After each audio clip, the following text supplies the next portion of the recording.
თამარის დასახლებაში ტბეთის 12 ნომერში თვითნებურად შესახლებულები ელექტროენერგიის, წყლისა და კანალიზაციის პრობლემების მოგვარებას ითხოვენ. 22 ოჯახი დაახლოებით 4 თვიან მცირეწლოვანი ბავშვებით გაუსაძლის პირობებში ცხოვრობს. როგორც ისინი აცხადებენ, აღნიშნული პრობლემის მოსაგვარებლად აჭარის მთავრობასა და ქალაქის მერიას არაერთხელ მიმართეს, თუმცა ამ დრომდე მათ მოთხოვნას გამოხმაურება არ მოჰყოლია.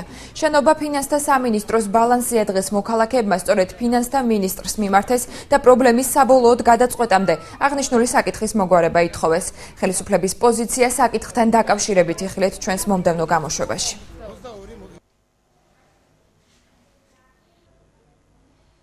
ვიტყობთ ამ იმას რა ქვია. წყალს, შუქს, კანალიზაციას, რომ დროებით რომ რაღაცა და შემდეგში შევხედავ და იმედი მაქვს მე მთავრობის და ყველა საერთოდ რომ გვერდში ამოგვიდგება და გვეხმარება რაღაცა პატარა პრობლემების გადასაწყვეტად. კაცები რო სახში რომ არ დავჭეთ, ხალები როგორ მიზიდავენ წყლებს. გასარეცხია ჭურჭელის არის, ისე სარეცხია.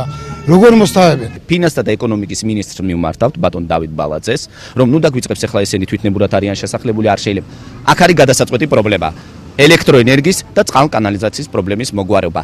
თუ იქნება ნება სახელმწიფოს მხრიდან, ეს არის ერთი დღის საკითხი. თუ არ გადაწყდება ეს პრობლემა და მოსახლეობის მოთხოვნა, მოსახლეობამ განაცხადა, რომ ისინი არჩევნებში მონაწილეობას არ მიიღებენ.